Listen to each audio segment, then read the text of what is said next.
Hey, what's going on, you guys? Sinister Owls here, and this is a new video, a new type of video that I've never really done before. But this is how I got from Gold in Overwatch to Grandmaster in one season. So I have about 6 points that I just came up with randomly, and these are the ones that mainly pop up in my head whenever I think of how I actually went up about 2,000 SR in one season. And so I'm gonna start off with point 1, which is, I know this is gonna sound a little, not very not good to your ears, especially for the low tier players. Elo hell does not exist. Now I know a bunch of people right now are saying, "Oh my God, what are you talking about? Everyone says Elo hell exists." Oh, the Elo hell. I'm gonna tell you this right now. Just from my situation, going from 2,000 SR to 4,000 SR in one season, it does not exist because it's just, it doesn't. I mean, the reason, if you're stuck in one rank for about 2 seasons, 1 season even, you most likely, you probably belong in there. I'm not trying to come off as like, a dick or anything, but it's true, because me being able to climb up like that, I passed through that like a breeze. So here's what happened. So what happened to me was I got the game, Season 3, midway through beginning of Season 3, as soon as it started. And at that point, I didn't care, so I just left games. I didn't really think competitive was like, I just thought, it was right when I got the game, I was like level 30. And then got banned for the season, so I was stuck playing quick play. So I played about 100 and something hours of quick play, and Season 4 came around. When Season 4 came around, it placed me where I finished, which was 2,000, which was low gold. Borderline gold, and so it placed me borderline gold. And at that point, I played one hero, not one only. Obviously, I played what I needed to play, but I mostly played Tracer. In total, at the end of the season, I ended up with 104 hours of Tracer. Most of that was in the beginning, like 75% of the season. So if you're able to carry your team, and if you're just at a good skill, like if you have a good skill cap and you have good mechanical skill, if you have good communication, then climbing up shouldn't be hard. And if you honestly are stuck in a rank for that long, then it might sound hard, but you probably deserve to be in that rank. I know there's the whole, oh, my teammates are throwing, or oh, someone left the game, and obviously I went through that, and that wasn't a problem because it's not like it happens back to back. I mean, if that happens to you every single game, then I'm sorry, but like, you must have broken 150 mirrors in like 2 seconds, because you must have some really bad luck if you get games like that every time. So I'm just gonna tell you guys that right now, Elo hell does not exist. I know it sounds hard, but it doesn't, because if you're good enough, you can climb out of Elo hell, but there is no Elo hell to climb out of, because it's just, if you're stuck in a rank, you most likely deserve to be in that rank. I'm not trying to sound like a mean person, but it's the truth. Elo hell does not exist, because there's a lot of Grandmasters there's a few that have gone through my same situation, not as bad. Maybe they've climbed up from like Plat or Diamond, but I went from Gold to Grandmaster in one season. If that doesn't prove that Elo hell doesn't exist, then I don't know what does, honestly. So point 2 is consistency. You can't play, if you want to try to get up like what I did climbing up 2,000 SR, you can't be playing like 1 game a day. What I did, I play every day. And when I mean, obviously I go to school, I maintain good grades, I have a girlfriend, I have a normal life. But you just gotta play consistently. Not like, if you lose like 2-3 games in a row, I mean, by all means, do not continue playing, because you are tilted at that point. And honestly, I just calm down and watch some YouTube for a little bit. That's usually what I do.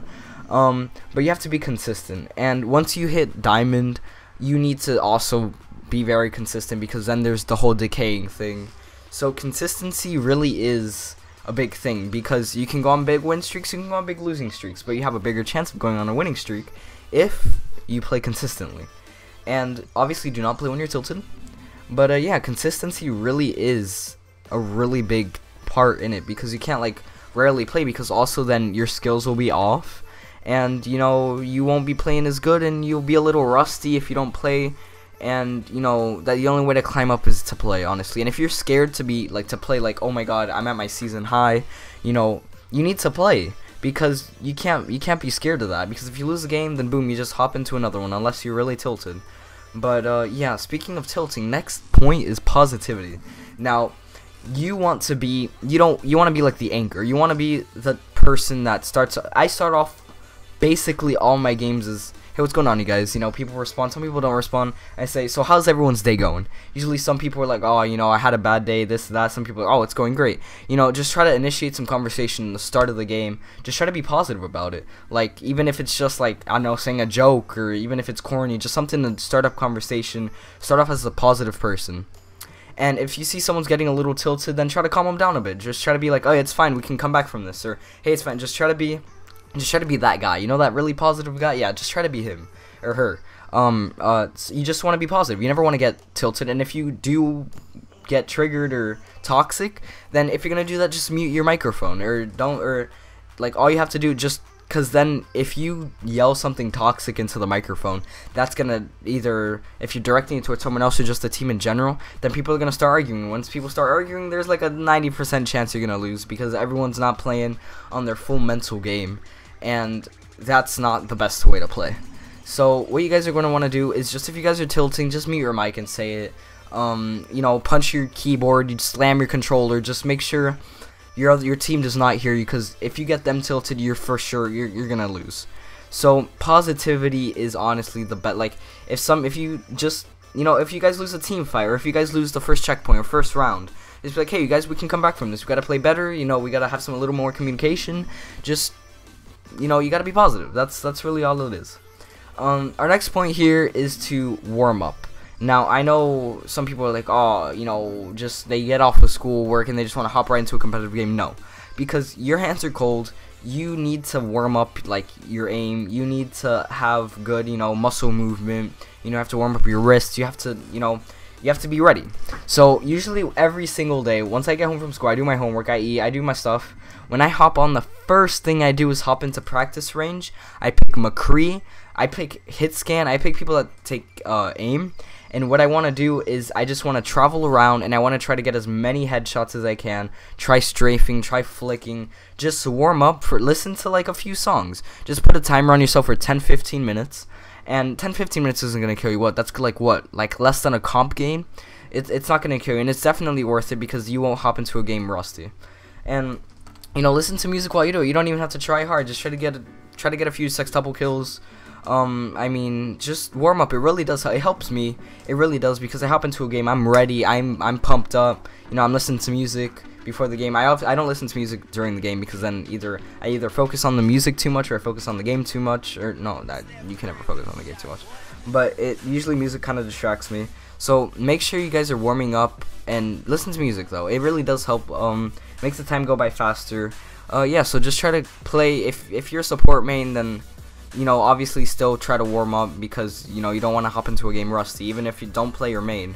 But if you're a support main, so just try to play hit scan, try to play people that take aim, and yeah, that usually works for me. The next point I have here, which is basically where my 175 hours of today, where currently it is today. So currently, I have 175 hours on Tracer. Yeah, we're just not gonna talk about that. So season 4, I have 175. I have 104 hours on Tracer. It goes down to 25 Symmetra, 23 Mercy, 12 Roadhog, 12 Lucio, and then a bunch of other random fill characters I've had to pick.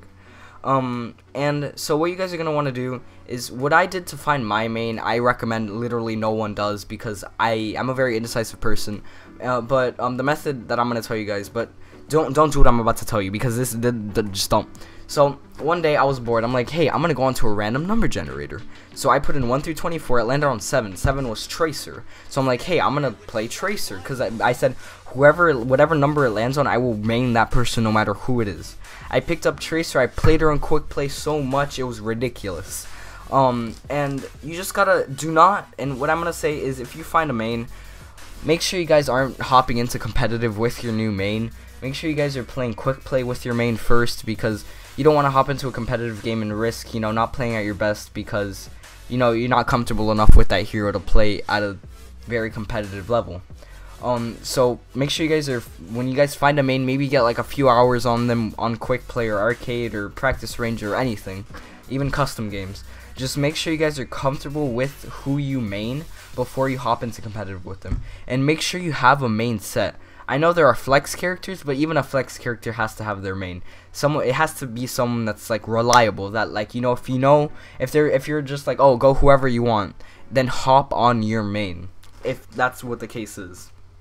Because honestly, that's what you play best at. And obviously, flex and fill characters, they're best because they're the best. Because if someone on the team needs it, then perfect. But good for them. But everyone needs to have a main.